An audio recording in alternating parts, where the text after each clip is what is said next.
tadi pembayaran dari edisi, batal petugas, di void, dananya kembali lagi ke penumpang.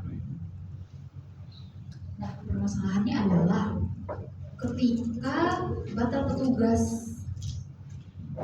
kalau kan harusnya kita nerima 50%.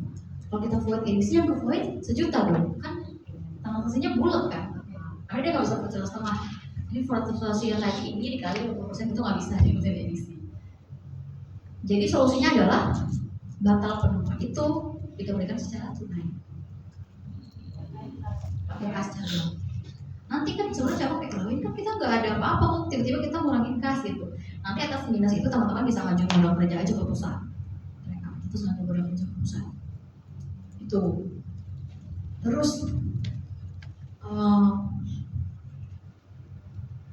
oke, nah kalau gitu dari awal ya.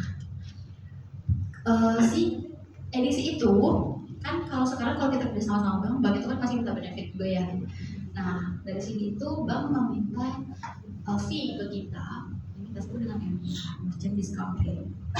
Dimana MDR ini tuh berbeda-beda karena sekarang Pelni sedang development dengan mesin edisi, tapi sekarang yang existing baru edisi mandiri dan hanya edisi belum kris. Jadi rate-nya itu berbeda dan MDR ini dibebankan kepada Pelni bukan penumpang. Jadi kalau penumpang bayar edisi yang dibebankan fee-nya kita, berbeda dengan VA. Kalau VA itu yang bayar penumpangnya, kalau edisi yang bayar Pelni. Nah di mana MDR itu berbeda, jadi kan kalau tergantung dengan jenis mesin yang ada. Kalau memang suka kita bayar mau pakai edisi apa kak? Mandiri, dia pasti cari mesin yang ada mandiri juga. Kenapa? Karena kalau mesinnya mandiri tapi dibayar dan dibayari, fee-nya akan lebih mahal. Iya. Ya, tuh. Itu juga dengan Pelni. Sehingga ketika kartu yang digunakan adalah kartu non mandiri, itu akan lebih mahal kan fee-nya. Nah, permasalahannya adalah petugas loket kita kurang cermat. Jadi dia tuh kita sudah sosialisasiin, tapi menurut Ibu PNK tuh pergantian petugas loket cukup sering. Jadi terkadang ada misinformasi. Jadi menurut mereka ya kami sama aja lah ya. Di Pelni itu sistem edisinya adalah bukan ketik manual kayak di warung gitu. Dia otomatis. Jadi kalau booking di PPSS muncul minus 1 juta, tinggal dicatat aja edisinya muncul 1 juta, nggak perlu klik nominalnya. Terus permasalahannya adalah mesin misalnya nih aku bayar ke Jakarta ini 1 juta, ya udah nih aku kasih debit banking. Oke, terus dia pilih tuh di atasnya debitnya nggak baca itu mandiri atau apa, dia pilihnya mandiri. Padahal sebenarnya aku kasih BNI secara mandiri. Kalau mandiri kan sistemnya bisa ya ngebaca di kartu bank apa. Secara mandiri memotong adalah menggunakan fee-nya BNI. Secara sistem Pelni menggunakan fee-nya mandiri yang disebut petugas loket. Hal-hal seperti ini yang sering banget jadi selisih. Sebenarnya penumpang kita nggak dirugiin, toh bukan penumpang hanya dikenakan biaya ini. Cuman administrasi kita jadi nggak tertib aja gitu, jadinya teman-teman. Dan jadinya nggak balance. Nah makanya kewajiban pertama petugas loket adalah menanyakan jenis kartu yang akan digunakan oleh penumpang membayar. Ini kartu apa pak? Posnya ada 4. Mandiri, debit, mandiri kredit, non mandiri debit, non mandiri kredit. Cuma 4 itu aja. Kemudian setelah itu memastikan kesesuaian kartu yang dia terima dengan yang akan dia pilih di aplikasi agar tidak terdapat selisih gitu. Next tanya. Nah ini adalah contohnya seperti yang tadi aku jelasin. Transaksi 1 juta di IBS, di RK, dia itu memberikan kartu BNI, di mana BNI itu fee-nya 1%. Sehingga si mandiri kan, oh ini 1%, oke aku akan mengurangi penghasilan Pelni yang tadinya 1 juta akan aku kurangi dengan 1% dari 1 juta, jadi 10.000. Berarti aku akan settle dana ke Pelni 990. Tapi dari aplikasi PPSS, tugas loketnya kliknya mandiri. Oke ini mandiri, oke terus habis itu dia pilihnya mandiri. Sementara mandiri fee-nya 0,15%, terdapat perbedaan 0,85%. Oke, jadi menurut sistem Pelni adalah penjualan 1 juta fee 1.500.000, berarti net penjualan BRI adalah 118.50. Padahal dana yang disetel oleh Mandiri adalah 990. Jadi dananya lebih sedikit daripada risip yang terbentuk di IPS. Sebenarnya penumpang dirugikan nggak di sini? Enggak, penumpang tetap bayar sejuta kan? Iya. Jadi kalau gini kan selisih nih, rekorku jadi selisih dong. RK aku 990, risipku 908.500, risipnya otomatis nggak bisa aku ganti-ganti. Nah atas hal ini berarti aku bakal buat sebuah risip lagi sebesar 8.500. Kalau selisihnya plus gitu, kalau selisihnya minus, RK-nya 908.500, biasanya 90. Kurang duit ya? Kurang duit 8.500. Di sini gimana solusinya? Karena ini salah satu soalnya, tidak akan ditagihkan ke cabang masing-masing. Jadi nanti tiap bulan sama cabang mungkin akan menerima nota dinas, akan menerima email berapa selisih tarif MBR ini yang teman-teman alami selama 1 bulan.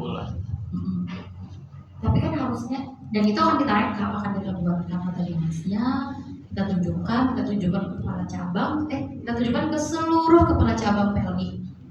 Jadi kepala cabang lain bisa tahu tuh cabang mana yang ketertib administrasi. Beberapa kaca sih ada yang concern, suruh minta tolong stafnya belajar gitu kan. Ini kita masih bisa selisih, coba tanya ke perusahaan gimana cara bikin selisih gitu.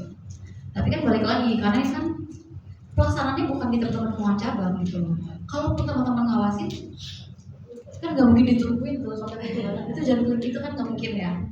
Jadi kayak ya mungkin edukasi ya, pertama mungkin dibantu lagi edukasi ke petugas loketnya gitu. Karena kalau teman-teman cabang udah merespon, udah pasti itu kelihatannya udah selisih gitu, di RK-nya kan udah disetel dananya gitu teman-teman.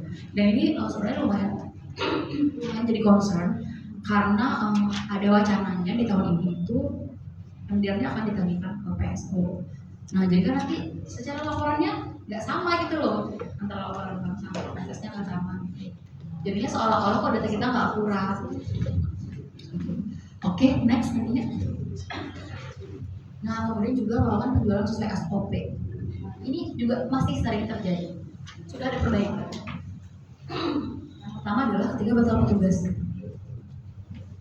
Banyak masalahnya itu edisi itu hanya terintegrasi di notifikasi pembayarannya aja seperti tadi sih. Jadi misalnya kita udah create 1 juta, kita colok mesin edisi. Mesin edisinya udah nih, terus udah di swipe atau di tap kartunya. Kalau di tap kurang dari, kalau dalam 2 jam harusnya kan si mesin edisi ini kasih notifikasi ke aplikasi PPSS. Oke, dananya udah berhasil aku debit, kamu bisa flag berhasil nih transaksi ini gitu. Tapi mungkin dari bank juga kadang-kadang ada kendala, notifikasinya lama gitu. Jadi dari aplikasi PPSS kita udah 2 jam masih belum dikirim notifikasi berhasil, so kita time out. Di PPSS time out tapi uang rumahnya udah ke debit. Nah biasanya kalau gitu teman-teman bisa forward lagi aja. Karena kan memang nggak terrecord kan transaksi itu dianggap batal time out. Kalau batal time out itu nggak masuk PPSS sama sekali gitu. Dengan void dananya kalau memang sudah terjadi. Kemudian kalau batal petugas kan harusnya dananya di void atau enggak? Batal petugas. Kalau batal petugas tunai dananya dikembaliin nggak?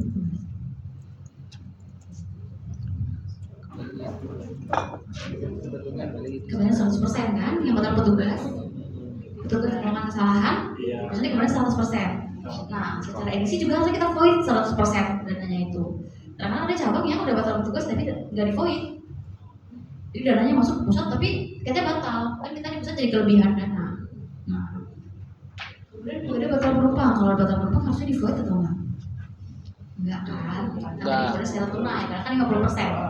Nah, ada juga cabang yang batal penumpang terus di void. Jadi penjualannya itu 1 juta, terus di batal penumpang 500.000. Kan harusnya ada ya, dia malah di void full, jadi gak ada dananya sama sekali gitu. Nah terus ada juga cabang yang transaksinya berhasil nih, gak ada isu apa-apa malah di void. Nah masalahnya sistem cuma integrasi di awal. Kalau di awal kan ini belum dibayar, terus dikasih lagi berhasil, oh terbayar.